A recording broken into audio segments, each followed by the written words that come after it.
Hello, Taurus. It's umomgtarot, and this is your someone secretly talking about you tarot card reading.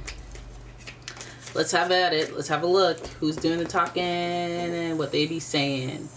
And okay, so we're going to start with astrology reading cards. And if you'd like your own personal reading, check out the description. There is a link to my website, as well as a link to my Etsy shop. Sorry, didn't mean to mention my Etsy. Oh, you know what? Heck yeah, there's an Etsy shop. Anyways, here's your first card. Virgo in the mix. Taurus, you got another earth sign on your case. The energy around you is dutiful, hesitant, and humble, with a discriminating, diligent, and painstaking air. You've got Virgo. Your next card is Sagittarius. This energy imbues power, superior confidence, with faith, good fortune, and authority. Then I got Aries for you, and the energy is dynamic, spontaneous. Crusading impulsive action is likely. You got fiery energy, and you know what? It's an interesting bunch. I'll give you that, because Virgo is very practical, sensitive but practical, very critical as well. But then we have Sagittarius, who's very easygoing. So this person can do both. They can do both. They're very broad-minded, very knowledgeable, very worldly, and adventurous. And then Aries, they have a little bit of a, let's try this type energy. Passion for life. And ambition too. And then also just attractiveness, because they get bored easily, so they're always like, I want a thrill seeker. I'm an adrenaline junkie. Oh yeah. I feel like it's extroverted energy, even if they're introverted. They'll have extroverted ways. Yeah, they like newness. So let's have a look at what in the hey this person is talking about, because it seems like, on the scale of things, it seems like more of an exciting person. I mean, it is a lot of fire, so they have a lot of energy, a lot of passion. It is Virgo, so they could have a solemn, dignified overtone. Let's have a look. Your first card, look at that. Look at that explosive energy to start. We have the Six of Wands, representing victory and celebration in one.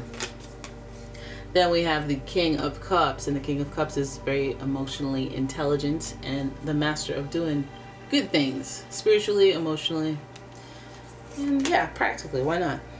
Then we have the World, and the World is an awesome card because this is about personal transformation and doing like a full-scale evaluation of self and being like, I've leveled up, And this card is also associated with the planet Saturn, which gives us boundaries, restrictions, which helps us define who we are based on the things we go through.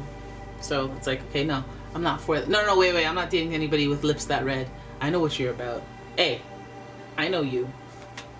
Maybe that's a terrible example, because that's a physical thing, but you know. Then we have the Eight of Swords. We have self-limitation blocks, mental blocks. That's what overthinking looks like. Capability to set yourself free, but you just can't see the obvious solutions beside you, all around you. I've been there.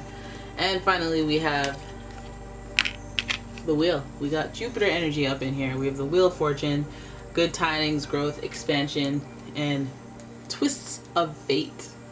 Okay, things just switching it up. Like, oh, you guys were the ones thriving. Now I'm the one thriving. We switched it up, eh? See how seamless that switch up happened?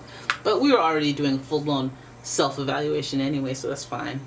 That's fine out here in these streets. Somebody's talking big, I think.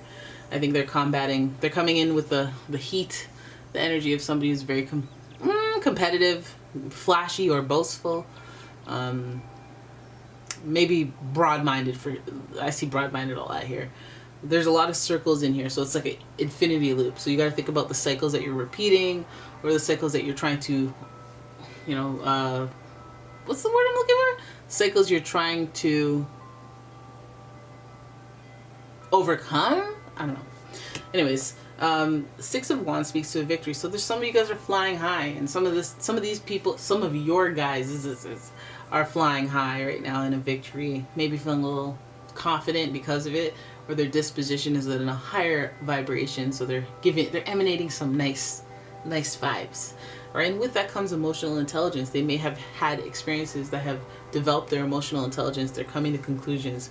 We see the cycle of it all. It's a, you know, small circle, bigger circle, biggest circle, and then a bigger circle, and then a circle within the circle, and the circle, and then the momentum, and then the flow, and just the understanding of other people and their cycles.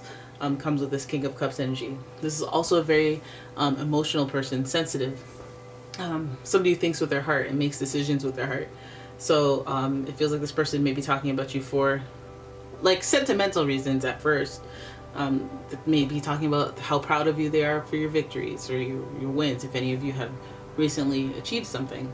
Because they do admire that with the Capricornish energy coming from Saturn and the Aries energy coming from Aries. We see somebody who has ambition on the radar. So they might be proud of you, maybe even of just how you're doing. Maybe you got you got accepted into some program and you're like, yeah, and it might be small potatoes, but they're like truly solemn, dignifiedly proud. And that's like, hey, thank you. Hey, you noticed. So then the World card here is sitting there in the reading, and I don't know if you notice the circle is just like intermittent, and the World is sitting there, and this is a life transformation. Some of you guys going through a big life transformation, big personal change, something again that you've overcome. Perhaps some of you have like lost a significant amount of weight, or some of you guys have upgraded your home, your lifestyle. Maybe some of you have always wanted something like a dog, and then you finally got it. And then the sentimental behind it is that they're talking about how you've always wanted it. You've always wanted that.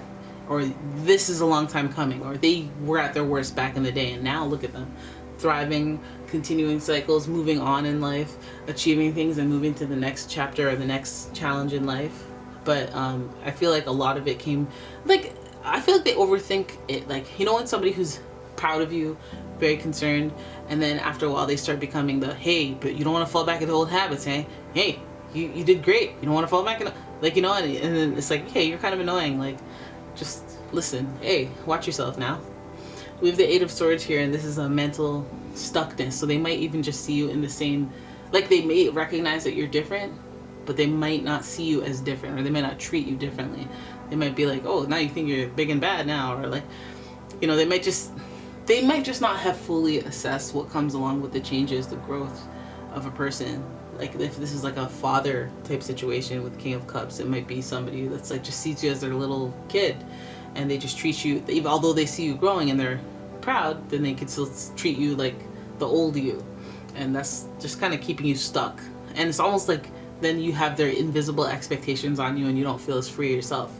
So there is some self-limiting thoughts that are whirling around, just keeping stagnation in someone's mind, yours or theirs, but I feel like they're talking about it, so I feel like it might be you. And I guess it's like attached to their thoughts. So like that thought about you from somebody that matters to you is a thought that does affect you, and it does like keep you still, because you don't want to disappoint, or you don't want to make them feel bad, or you don't want to, you know, any of that. So this will keep you stuck, and even if it's not about that, it's a hesitation. It's a hesitation, and it's like, I'm trying to move forward, you know, I'm trying to grow. And you see it, but you don't really feel it. You don't really understand all of the growth, full end-to-end boundary lines being drawn type of changes. Okay? So then we have the Wheel of Fortune. It's a twist of fate. Again, like, things change. Things are different. There's growth, there's expansion. There's doing things differently than, I suppose, the King of Cups or whoever it is that is sentimental, who is very emotionally attached to you from an authoritative perspective or standpoint relative to you. But the Wheel is giving us that growth, that luck, things going well, you kind of feeling in the flow and wanting to do things your way, but this person, even though they're rooting for you, having some stuff to say about it, some limiting thoughts, ideals, conversations that are a little bit like, okay, you need to stop that, okay? Listen, you're either rooting for me or you're not. Don't do all of this rah stuff, okay? Just stop it. And this person, again, they might have passion. They might have a lot of passion about you, and then it's like, can you hold your horses and relax for a second? I know you mean well, but just chill out. Don't spend $25,000 on merch because I have 200 followers on TikTok. Like, please stop it. But yeah, no, that's not, I don't feel like this is bad vibes at all. I feel like they see you growing, they see you winning. I feel like if you don't feel like you're growing and winning, it's almost there. People coming up from the woodworks trying to show support and be emotionally intelligent. They may miss the mark in some ways, but at the same time, it's like you gotta really look at yourself and figure out what makes you feel like you're small again, or what makes you feel like you're a big fish in a small pond when it comes to this person that you have to break free from. Because there are people, like, you can reach a lot of success, and then when you go back home to visit your family and you see that one grand uncle that always called you fatty, and you're like, nah, I'm worth 7.5 million and yes, uncle. Like, you know, it's about the thoughts that fly around, and when they hit you, you're like, hey. All right, but I feel like there's a lot of growth and expansion around you, so that's always a good thing. And if that's what they're talking about, then so be it. All right, so that is your reading. I hope you guys enjoyed it. If you did, please give the video a thumbs up and subscribe to my channel. And if you'd like your own personal reading, please check out the description. There's a link to my website as well as a link to my Etsy shop. And yeah, I will see you in the next one. Bye-bye.